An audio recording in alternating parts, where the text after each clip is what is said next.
tell me what you're hoping to learn today, because I can tailor things to meet specific needs of the class. I understand from my sister, who has been trying to go gluten-free for several years, that there's a huge learning curve in the baking. That's why I'm here. Yes. Because it's grainy. Well, I try to make stuff and I'll do it the box red mill 1-to-1, but it still tastes grainy or coarse, or I don't know, it's a different texture, and I'm trying to perfect it. I've got 2 kids that are celiac. So. Oh, yeah. Okay. And when the gluten-free family comes for Thanksgiving, because they want to be at your house, and you have to try to make gravy taste good, and you have to try to make, and no beer, you know, there's just so many criteria. It's like, how's this supposed to even be good? Yeah.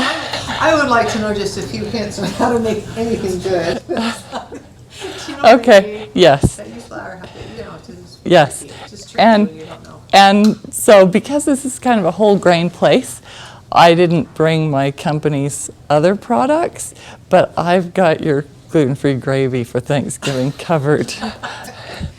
So, What's your other company?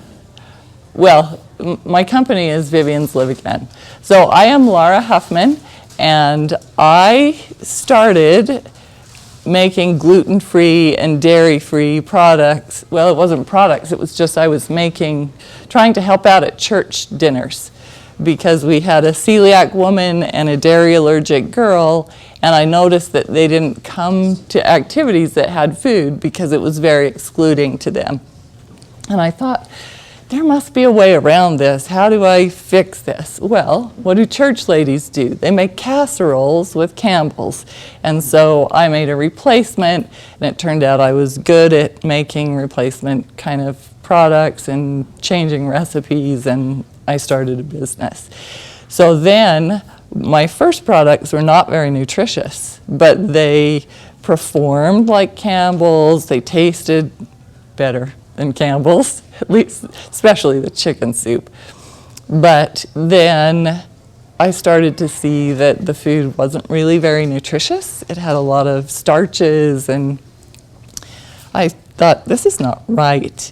And so I started learning more, and then I found Dave Cobia of Tree Street Grains in Provo, who had figured out a way to make whole grain flour, 100%, no added starches, and it worked. And so I first started buying his flour, and then he was getting old, and I said, hey, Dave, let me buy this company from you. And he did eventually sell to me and taught me about milling whole grains. So that is where we will start out. So why would you want to mill whole grains? Have any of you been home grain millers? You have? And what do you like about? Well, the nutrition is a lot better, and the taste. Yeah, and you have a lot more control. So the nutrition is better. You take your grains and you mill them fresh. You use them right away. Flour doesn't have a great shelf life because each particle has so much surface area that the nutrients leave. They are lost. But if you're milling fresh, you get all the nutrients of the whole grain. And it tastes great. I didn't realize this. I love sorghum as a gluten-free grain. You know, think bird seed if you're not familiar with it. But it is delicious, and I love it. But my friend has a gluten-free flour company, and she said, oh, we can't put too much sorghum in our blend because it makes the flour taste bitter. And I thought, that's weird. I never taste any bitterness. But then I bought some commercial sorghum flour, and I thought, oh, there's the bitterness that I never got in the home milled flour. So it's great. So first we'll kind of talk about the process of milling and some things unique to gluten-free with the flour, and then we'll talk about the grains. And feel free to ask any questions, or if I didn't address what you came to find out, then just ask your question. So in milling, there's 2 ways to control how fine it is. This mill, there's only one. I have 6 grain mills, so I have a variety. This one is a stone mill, and the way you control is by setting this fineness option. And what that does is it controls how close together those stones are. Some mills also have a control for the flow rate. And so you can change both how close the stones are together and how fast the grain flows through. So if it flows through really fast, it's going to be coarser than if it flows through slower. And the closer the stones get together, the finer the flour will be. So there's a happy medium. You don't want your flour to come out really hot.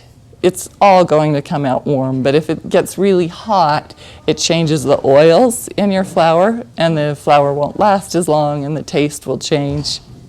So those are kind of the effects of that. Now, you'll notice that all these grains are very different sizes, and they mill better. Most times you have to make a blend of different grains and flours for gluten-free, and the small ones, like for instance amaranth or teff, they sometimes are so small they don't mill really well.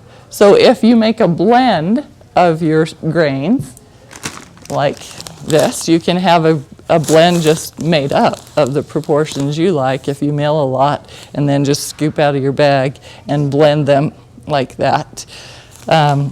If You don't have to blend each type with its own. you can do them all together, yeah. And the small ones mill better that way. Okay. If you wanted a single flour, you would have to mill them separately, obviously. So your grain mill is different than mine's, like the Nutri-Grain or whatever the. Nutri-Mill, yeah, the big white ones. Yeah. Will it work the same way, or do I need a different grain mill? No. In fact, this I use in my own kitchen, that Nutri-Mill. Okay. This I bought to be my gluten-free mill. So if you need to go gluten-free and you already have a grain mill you've been using, you're going to have to decide what to do about that. You will never get all the wheat particles out of that. So if you're just gluten intolerant, maybe you flush a lot of rice through and call it good. If you're celiac, I wouldn't do that. You'll never get all the wheat out. Sell it. So like you give the ratio for like a mix like that in your book? Yes, but there's also a couple of flour recipes in your packet there. So the recipes for some flours are in my book, and there are some there, but you can really make your own. So it sounds like you're kind of wanting to know also about how to make baking work. Gluten-free flours generally have some grain flour, some added starches, and then a gum, like xanthan or guar. Psyllium can be used, and psyllium is really nice in breads and muffins and pizza crusts. It's good in the texture of bread, but gluten-free flours just don't have the structure to hold your baking without those gums. Some things like pancakes you can get away without gums. Do you have a question? Yeah, but I can ask it probably anytime. Somewhat related to this, as far as the structure you're talking about, with regular, you have to knead it. How important is that with gluten-free? Because I try to make, because I make Neapolitan pizza with regular flour. I try to do it with gluten-free, because I even bought a class from someone who owns a restaurant, and they were teaching their recipe for gluten-free, but it didn't work for me. Maybe I didn't knead it long enough. So my question is, in that situation, how what's the kneading process for gluten-free? Okay, so there's a good baking question. What about kneading in gluten-free? Kneading doesn't really do anything in gluten-free, traditional kneading, because the kneading is gluten. Gluten is actually two proteins that when it gets moist, they link and they become a stretchy network to catch the gases with liquid and with mechanical action, with the kneading. But there's no gluten in gluten-free things. So that same kneading doesn't have the same effect. Gluten-free things you don't usually knead. Now, beating things for a while is good, like a couple of minutes, because that way you incorporate air into the dough and there are some bubbles for the gases, your leaveners, to start with. And so you'll get a lighter texture if you beat it up when you're mixing it. So most of the directions on my company's mixes say blend it and then beat it for so many minutes. So a couple of minutes, kind of like you would a cake mix. And the package says beat for this many minutes. Do that, because the actual kneading is not going to help. And in most gluten-free things, you don't need a second rise. It doesn't help you. So most of the time you can just let your breads rise once and throw them in the oven. This is not necessarily, it's kind of related. If you are making bread, don't let it rise closer to the top of the pan than that. Like, leave a good ½ inch, because like I was saying about structure builders, the pan helps a lot in holding up your dough or batter while it's baking. It's the same thing as, like, that's why we put angel food cakes in a tube pan, because there's not a lot of structure, and so it needs the extra walls to hold it up. Gluten-free is like that. So you can fail by having the wrong pan size. So if you don't have the right pan size that a recipe calls for, get as close as you can. So, okay, so on with milling grains. So most gluten-free flours is going to be a blend, and they all perform very differently. There's not one universal all-purpose gluten-free flour. You have to find the one that works for your recipes, or make the one that works for your recipes.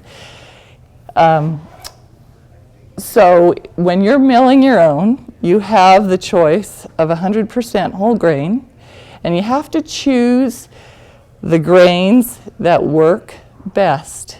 So what I did, I have in your packet a recipe for no-fail bread.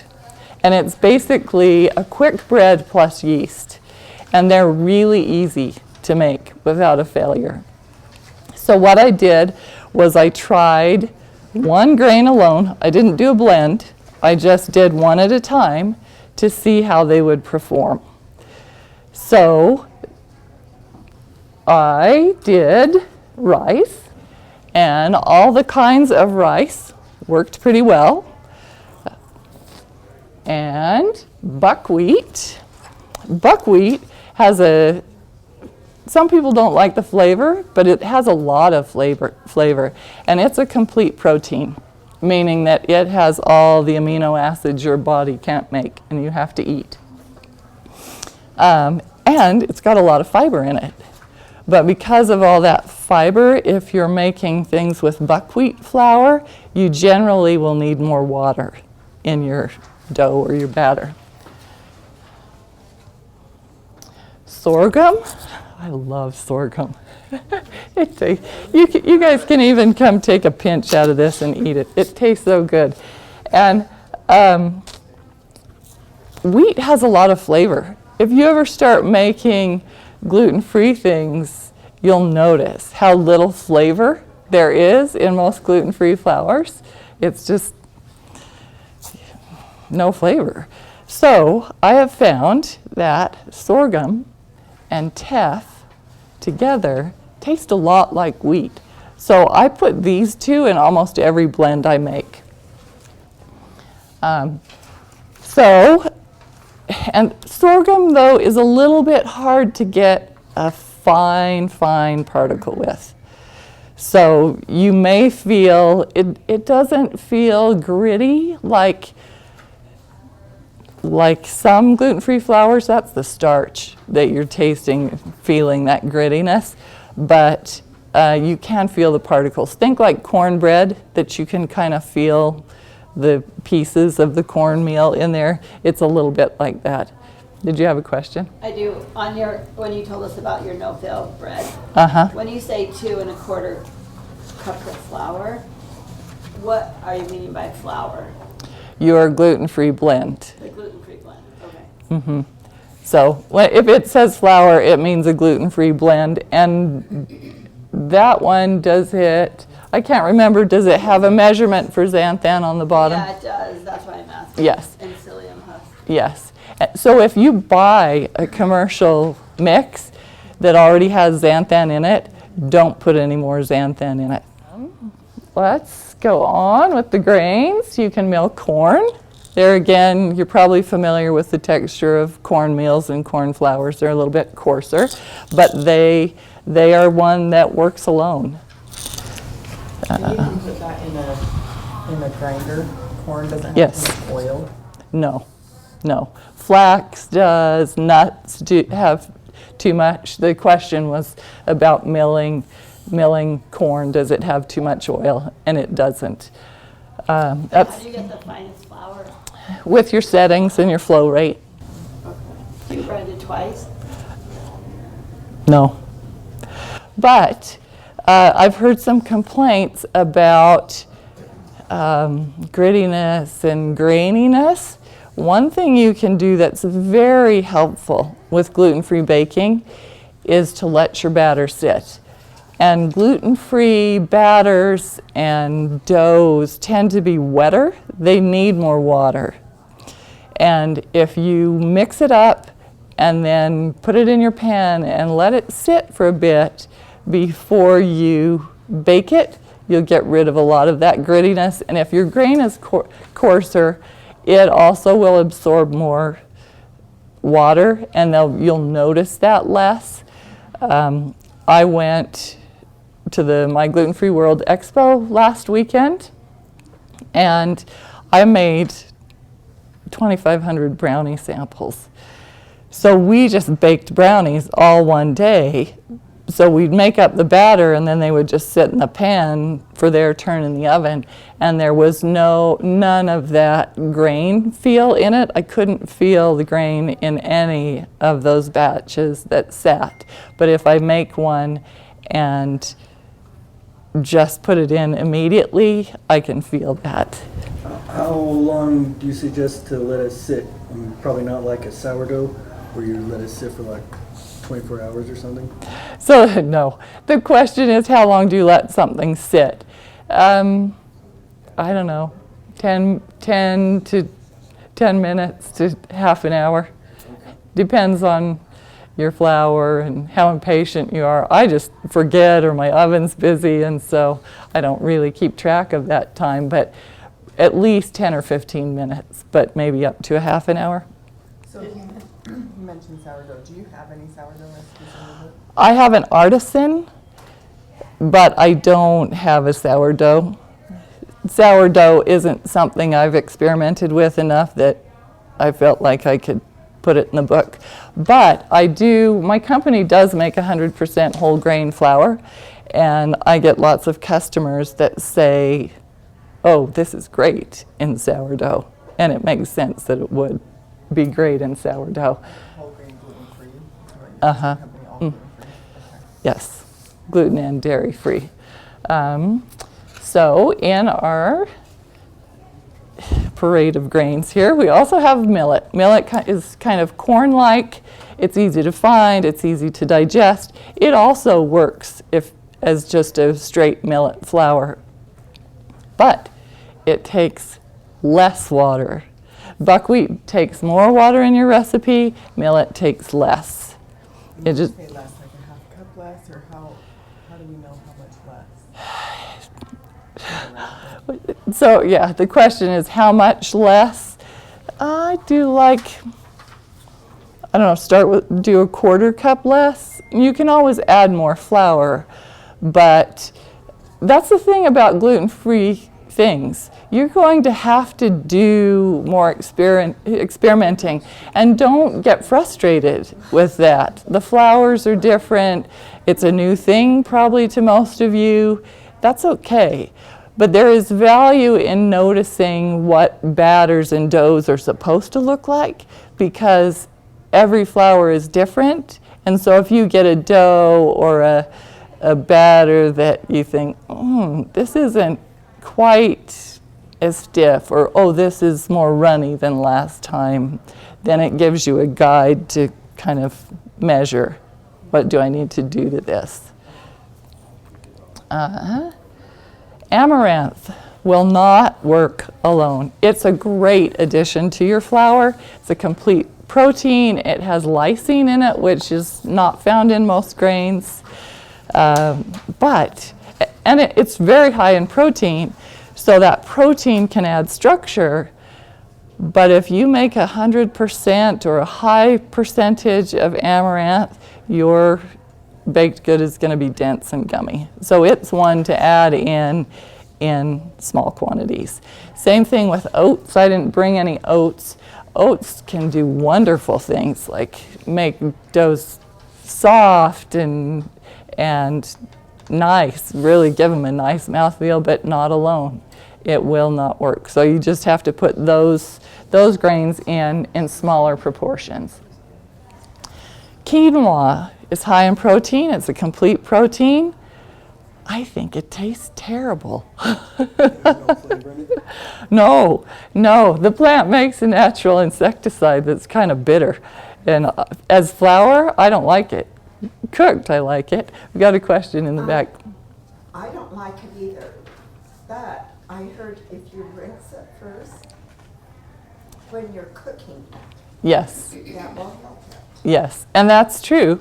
You rinse it well. I soak mine I rinse it with water and vinegar, and it gets even more of that taste off. But milling it, you don't have the rinsing option. Can you rinse it and then dehydrate it or something to dry it back out? I'm sure you could, but I've never wanted to work that hard at it. But grains also have the option of cooking them and then grinding them up and adding them to your recipe. And they work great, and they make your baked goods moist. You just have to decrease your water to account for the water that's in your cooked thing. And quinoa is not bad with chocolate things, because the bitterness of the chocolate kind of takes care. You don't notice the bitterness of the quinoa, but it does work alone, a flour. I baked a loaf with nothing but quinoa flour, and even I would not eat it. That's to say nothing of my children. I wouldn't eat it. It's crazy healthy though. Yeah, and I cook it and eat it and put it in lots of things, but I just don't like it. I'll put it in flour at a low percentage to get the boost of the protein for structure and the nutrition, but I won't put enough that I can really get a strong quinoa taste, but that's personal preference. And I have wild rice also. It's got a lot of flavor, it mills well, and if you're looking to store grains, the claim is made on this that it lasts indefinitely because it's so high in protein and so low in fat. So it's a fun addition. Wild rice. Wild rice. Yeah. It's not really a rice. It's a grass. It's a grass, yeah. And can you store all these grains for a long time, or do any of them go bad? Like in a 5, 10, 15-year storage? Yeah, okay. So your rices, you're probably pretty familiar with storing rice. Brown rice, any of the colored rices don't store very long. They get rancid. The oil in them is more evenly distributed than some grains. One trick with that, if you rinse them, it helps get rid of some of the rancid. Yes. You can use them a little bit more. Yes, and she is absolutely right. I had heard that and I thought, we'll see. So I did it, and it really does work. But that doesn't help your milling. Your flour would still taste rancid, but you can rinse it well and cook it and still eat it. Buckwheat stores quite a while. I stored this one for about 5 years without opening it, and I thought, it's not going to be good. And I opened it, and it was still fine. I started to use it. But the thing you have to remember about grains, even if you've stored them very well and you open them and they're fine, they're still 5 years old. So as they age, the time once you open them that you can keep them nice decreases. So the time after that it still was peak was shorter. But it will store well for at least 5. Teff is one that the grower, the man who first grew this in the States, it's native to Ethiopia, told me that he has had success with it lasting 25 years. So this is one that might parallel storing like wheat. Where do you find Teff? It's called Teff Company. Yes, and Teff's really good. This is ivory teff. There's also brown teff that's more common, and ivory teff has more of a malty flavor and a little bit more mild. Brown teff has a kind of wheat-like plus a little molassesy taste. And if you were going to mill teff alone, I put it in like a cup and then I'll just pour, because it's so small it can plug up your mill. So I just stand there and pour it a little at a time so it doesn't plug up. Same kind of thing if you're milling amaranth alone. So, and it doesn't, you can cook any grain like rice, but amaranth, these tiny ones, and teff kind of cook up more porridge-like. They're not like in distinct kernels like a rice or a wheat or a millet or sorghum. I think that's about it on the. How long does the millet last? It's not as long. It's just a few years. And of course, it depends on your storage conditions too. So, question? You have beans on here. Oh, I do have beans. I forgot to bring my cans. Tell us a little bit. Yes, I'm so glad you asked about beans. You can mill beans in your mill, and the darker the bean, the stronger the bean flavor. But I love chickpea as a component of gluten-free flours for a couple of reasons. It adds protein that helps build your structure, and it's packed with folate. Most people that are celiac, they're kind of low in B vitamins because everything anyone eats with flour that's regular flour has been fortified with B vitamins, and gluten-free flour is not. And chickpeas have a lot of folate in them. Also, they taste good. They're kind of sweet. They don't taste really beany, and I've noticed kind of a synergistic effect flavor-wise that chickpea kind of makes the yeast flavor in bread pop. So I really like that. My company makes a bread mix that's part teff and part chickpea. Okay, let's take, yes, sure. What's your percentage with the beans? Like smaller percent of the recipe? My chickpea flour in my mix, you can look at the chickpea flour, but it's like maybe 25% of my flour. So 25 to 50 you could go. It's a higher percentage than like amaranth or oats that you can put in. Can I ask one more more questions. Yes, please Sorry, do. I'm interested about the beans flour, but, oh, it just left me, just a minute. You can ask it when it comes to you. Okay, so the first recipe in here is basic gluten-free storage flour. So I was looking for something that would be not a lot of grains for people to store, would taste good, would have a pretty good nutrient profile. And so that's just 1 part of white rice, 4 of sorghum, 4 of teff. And the white rice is in there to boost the starch content. If you want a fluffier flour, you can put either a sticky rice, a short grain rice in there, or you can just replace that with starch, like tapioca. Tapioca is my favorite starch. Here is 100% whole grain flour. You can really make almost any kind of blend of grains as long as you don't put these ones that are kind of gummy, like oats and amaranth, in at a high concentration. But just put whatever grains you like in besides those.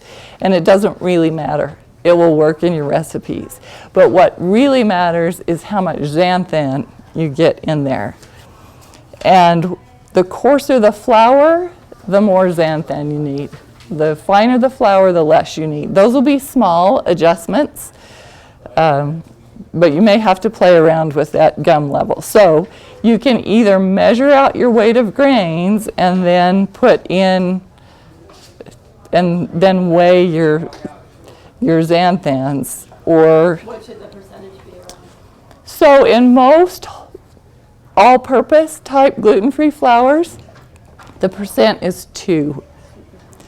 So 2% of total weight. yes. So I usually do baker's percentages because it's easier math, which is you compare it to the weight of the total weight of the flour. So if you had 100 grams of flour, you'd have 2 grams of xanthan.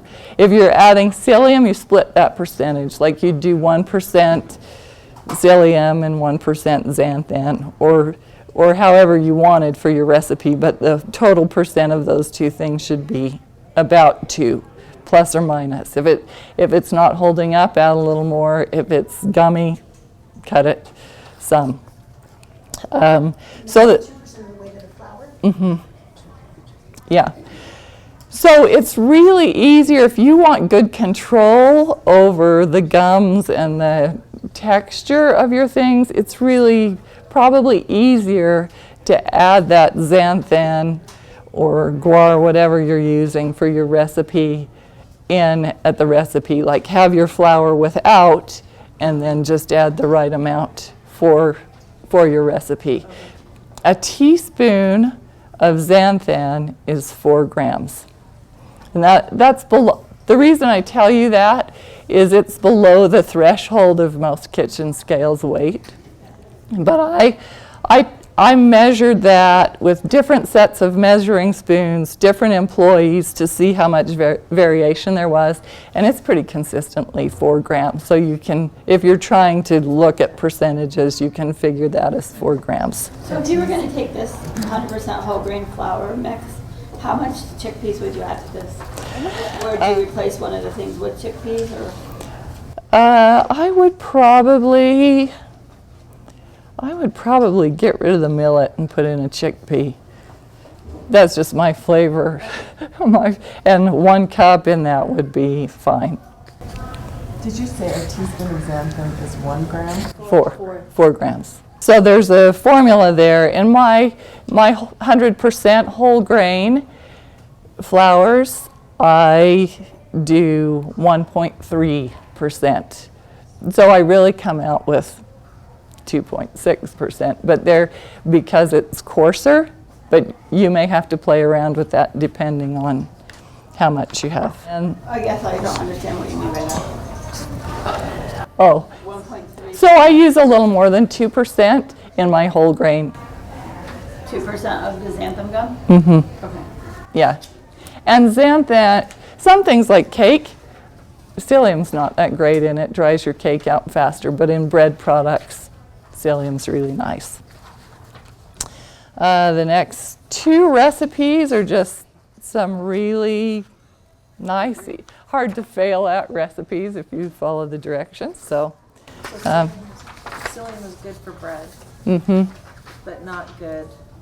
it's okay in other things too, but when I tested different flours and I made a cake mix with it, the ones that only had xanthan stayed fresh longer. Okay. But it really improves the texture in bread. What is the makeup of psyllium husk? It is just the husk of a plant. It's the same thing as Metamucil. It's like insoluble fiber. Yes, it is.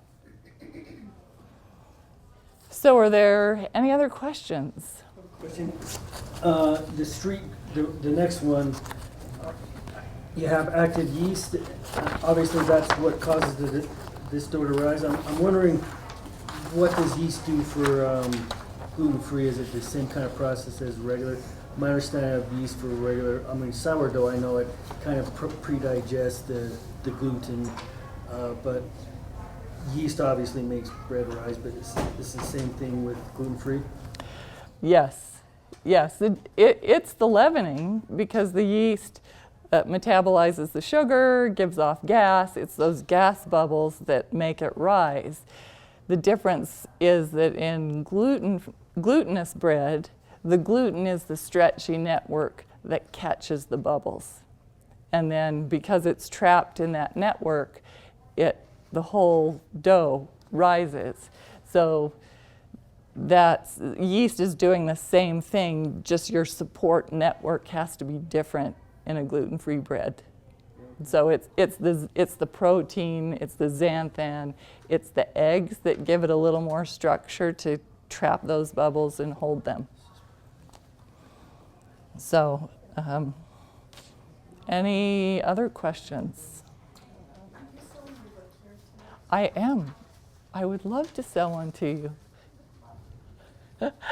Because honestly, it's what really matters to me, is helping people. And I took everything I learned in the last 10 years of creating products and failing and testing and put it in this book and tried to make it easy to follow.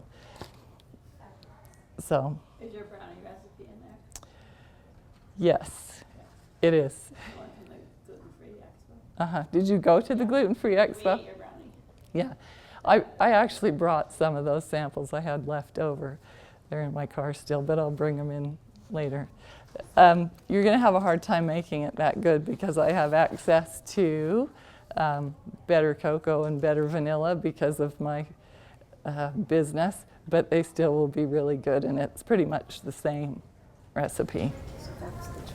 So I don't mean to be blasphemous, but if you prefer to do your greens like in a Vitamix or blend egg, they're probably just in a soup course, right? You can blend things in your blender or food processor. They do tend to be more coarse and you have to do them smaller batches, but it's easier to run them through a second time. So if you want them finer than you're getting them, mill them, take your sieve, and then run the coarse stuff back through. And if you want whole grain without milling grains, you can buy these individual whole grains and still use the same kind of principles as this. Blend the ones that work well in the biggest proportions. You'll just need a little bit less xanthan than you would in this recipe, like back down to 2% instead of 2.6. Do you sell the blends? Yes. And the grains, so you can go ahead, like we could buy a bag of the Oh. and then- Oh no, I sell a packaged flour that is the blend. Okay. And the recipe that is for the whole grain flour in your packet is pretty close to that, but I left the corn out because it's hard to find decent corn to mill unless you use popcorn, which is fine, but harder grains don't mill as fine. So it's hard with a popcorn to get it quite as fine as I like it. So what kind of corn do you use Dent corn. Yeah, just And that's field in corn. this 100% grain whole flour. In the one that I mill to sell, it is. But I took that out of the recipes of the book and that recipe because good corn is hard for a consumer just to find to buy. Most people don't have a really good source. So what did you add? What did you add instead of the corn? I think we increased the proportions of teff and sorghum a little bit. So, but really, you have complete freedom. Yeah, like I was thinking if I want to add corn because I have really good corn. Yeah. If I add that back in, what ratio would I add it in? I guess. Yeah, you could do whatever. It's kind of your preference. Yeah. Just keep those main grains, the bulk of the mix. And corn performs like cornmeal. Yeah. So judge that. How long does that flour last once it's been ground? So like that you sell? So the flour that we mill and sell, we put a shelf life of a year. Okay. But I don't like it as well at a year. Right. That's one of the joys of milling your own is that you just get such fresh flour and the flavor is so good and the nutrients are so good. Do you toast any of your grains before, or have you ever? You can, and that is a good way, like with millet and some of the ones that are bitter, you can toast your grains first and that'll get rid of the bitterness and then you can mill them. So. What is your company again? It's called Vivian's Live Again. And I have cards up here for anyone that wants one. So, And so what if I just bought this bread maker, I haven't even gotten it in yet, it should come today, like this awesome bread maker. I wonder if I could just throw any of your mixes in there? Or? I know that you can do our bread mix in it. Okay. So, Sell those here? I will. If CHIRINE got the barcodes in, I need to ask her. And I'll set up a table after the 2 classes and then I can sell from there.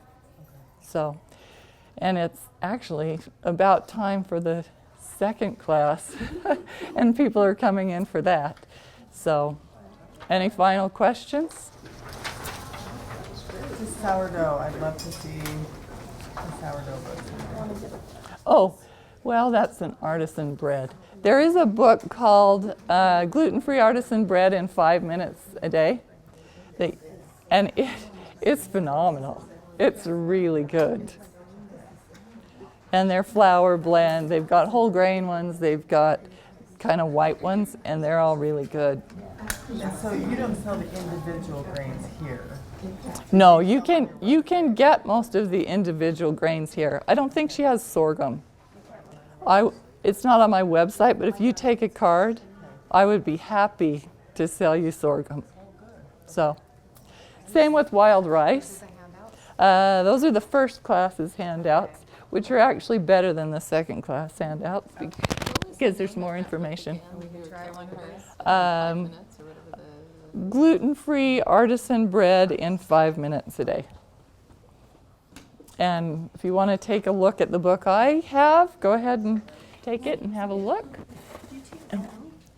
I do. I've got to go find out if she got the barcodes in because I'll be in trouble if I sell them directly to you. But yes, I do take Venmo. I don't want you to get in trouble, Okay. but I do want one of your books. So what recipe is this? It's actually one of the mixes I sell.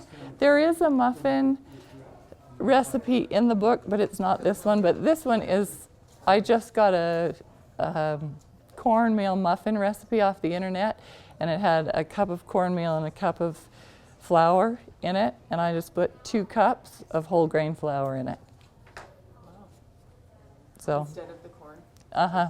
Yeah, I just used, and I didn't put any white flour. I just did straight 2 cups of, so it'll fit right in. Is this the Anyway. book that? Yep, that's it. And it's a really nice one. And my son, if he thinks anything I make is great and gluten-free, he won't touch it. And I didn't tell him that that was gluten-free. and he ate the whole loaf except my test slices.